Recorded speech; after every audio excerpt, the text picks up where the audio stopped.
الحمدللہ رب العالمین۔ دیکھیں مولانا جا رہے ہیں اور حضرت کی 11 بجے ٹرین ہے۔ تمام ساتھیوں سے درخواست ہے کہ سکون کے ساتھ بیٹھے رہیں، کوئی شور شرابہ نہیں کریں۔ حضرت جا رہے ہیں، ان کی ضرورت ہے، اس وقت گاڑی ہے 11 بجے تو ان کا جانا طے ہے۔ اللہ تعالیٰ آپ کے حضرت کے آنے کو ہمارے لیے باعث خیر بنائے۔ سبھی تشریف لگے ہیں، ابھی پروگرام چلتا رہے گا، کچھ وقت میں تھوڑی دیر میں پروگرام انشاءاللہ ختم ہو جائے گا۔ 2-3 منٹ میں میں اپنی بات ختم کر دوں گا، پھر حضرت مختصر وقت میں بات کر کے پھر دعا کرائیں گے صدر صاحب۔ بسم اللہ الرحمن الرحیم۔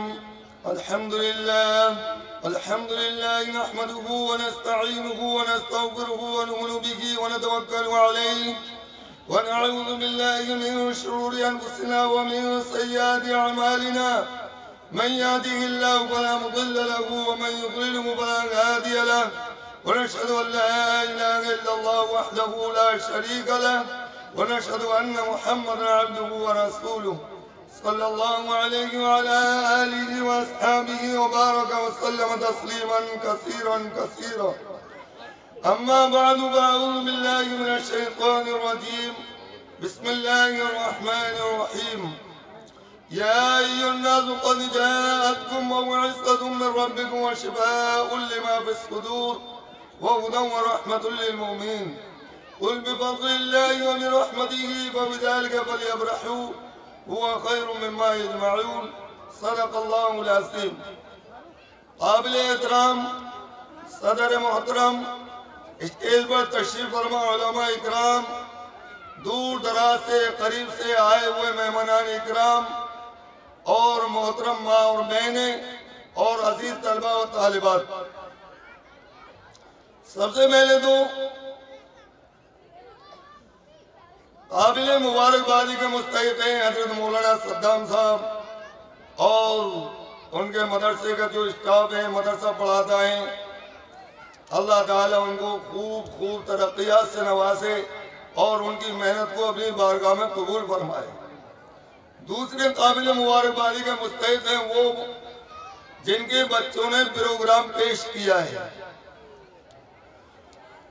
وہ بھی قابل مبارکباد ہیں جنہوں نے اس مدرسے میں جان مال وقت دیا ہے، اور تمام قابل مبارکبادی کے مستحق ہیں جو اب تک اس جلسے میں اور اس ٹھنڈ کے موسم میں جمے رہے۔ اللہ تعالی ہم سب کو بہترین جزائے خیر عطا فرمائے اور بہترین اس کا بدل عطا فرمائے۔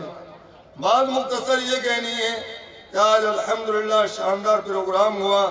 چھوٹے چھوٹے بچے قرآن کی تلاوت کر رہے تھے، اور وہ ایک چھوٹا سا بچہ جس نے یا ایھا الذین آمنوا اتقوا اللہ ولتنظر پڑھا، ماشاءاللہ واقعی دل باغ باغ ہوا۔ اس نے اس انداز سے قرآن پڑھا، اس کا جو ہے نا مقابلہ نہیں ہو سکتا کہ ابھی چھوٹی سی عمر ہے اور اس نے کیا قرآن پڑھا ہے۔ آگے چل کر کے جب وہ تیار ہوگا، جب وہ حافظ قرآن ہوگا، جب وہ عالم دین ہوگا تو اس کا مقام کیا ہوگا، اس کے پڑھنے کا انداز کیا ہوگا، اس کے بولنے کا انداز کیا ہوگا، اس کے چلنے کا انداز کیا ہوگا۔ اس کی تمام چھوٹا سا سانس ہے، اور وہ چھوٹے سال کتنے بہترین انداز میں کہ اسٹیج پر تشریف فرما تمام علماء اکرام ایک دم دنگ رہ گئے کہ ایک چھوٹا سا بچہ کتنا بہترین قرآن پڑھ رہا ہے اور اس کے پڑھنے کا انداز کیا ہے۔ چھوٹے چھوٹے بچے نعتیہ کلمات پڑھ رہے تھے، اللہ کے نبی کی شان میں نعتیہ کلمات کہہ رہے تھے، اور چھوٹے چھوٹے بچے اور بچیاں تقاریر پیش کر رہے تھے۔ کوئی جہیز کے موضوع پر، کوئی کسی اور موضوع پر، کوئی کسی اور موضوع پر۔ بہرحال بات کو بڑھانا نہیں ہے تو یہ سب ایسے ہی نہیں ہوگا، بلکہ اس کے پیچھے اساتذہ کی محنت ہے۔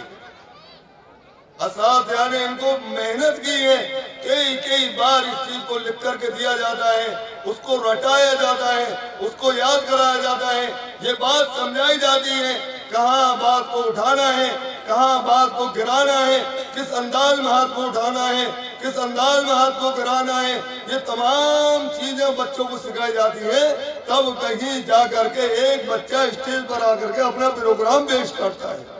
ایک آدمی جماعت کے اندر جاتا ہے، اگر اس سے کہو تمہیں اعلان کرتا ہے تو اس کی اعلان کرنے میں اس کو جھجک آتی ہے، وہ کھڑا ہو کر کے اعلان نہیں کر سکتا، اور یہ چھوٹے چھوٹے معصوم بچے اسٹیج پر آ کر کے پروگرام پیش کر رہے ہیں، تو پتہ یہ چلتا ہے کہ مدرسے کے اندر محنت ہو رہی ہے، مدرسے کے اندر کوشش ہو رہی ہے، مدرسے کے اندر جدوجہد ہو رہی ہے، مدرسے کا اساتذہ کام کر رہے ہیں، مدرسے کے محتمم صاحب کام کر رہے ہیں، اور تمام لوگ کام میں لگے ہوئے ہیں۔ تو ہم سب ایسا نہیں ہے کہ پڑھانے والے ہی قابل مبارکباد ہیں، پڑھانے والے بھی قابل مبارکباد ہیں، اس کے اندر جو حصہ دے رہے ہیں وہ بھی قابل مبارکباد ہیں، اور جو بچے اور بچیاں پڑھ رہی ہیں ان کے ماں باپ بھی قابل مبارکباد ہیں۔ ایک آخری اور دو بات کہ الحمدللہ آج یہ دو بچے حافظ قرآن ہوئے ہیں۔ حافظ قرآن کے بارے میں بہت سارے مسائل ہیں۔ حضرات صحابہ اکرام آپ لوگ جائیں نہیں، دعائیں قبول ہوتی ہیں۔ جب بخاری شریف کے ختم پر دعائیں قبول ہوتی ہیں تو کیا ختم قرآن پر دعائیں قبول نہیں ہوں گی؟ ختم قرآن پر دعائیں قبول ہوتی ہیں۔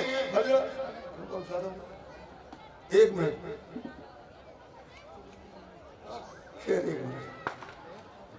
ختم قرآن پر حضرات صحابہ اکرام کی ایک بات کہہ کر کے میں اپنی بات ختم کرتا ہوں، پھر مفتی صاحب بھی آ گئے اور بات بڑھتی جا رہی ہے۔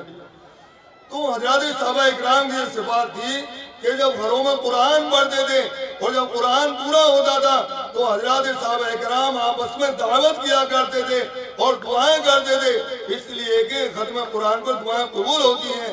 اور ایک حافظ کا کیا مقام ہے، وہ تو بہت سارے فضائل ہیں کہ اللہ تعالیٰ ایسے 10 آدمیوں کو جہنم جن کے اوپر واجب ہو گئی ہوگی، ایک حافظ قرآن کی برکت سے وہ ان کی سفارش کرے گا، وہ ان کی شفاعت کرے گا، اللہ تعالیٰ ان کی مغفرت کر دیں گے اور ان کو بخش دیں گے۔ اس لیے میرے محترم بھائیو بزرگو دوستو، میری آپ لوگوں سے آخری درخواست یہ ہے کہ ہم مدرسے کا تعاون کریں، ہم مدرسے کا ساتھ دیں، اور ہم مدرسے میں آتے رہیں، جاتے رہیں، مدرسے میں دیکھتے رہیں، اور مدرسے کے حالات کی تحقیق بھی کرتے رہیں، کریں گے انشاءاللہ۔ اللہ عمل کی توفیق عطا فرمائے۔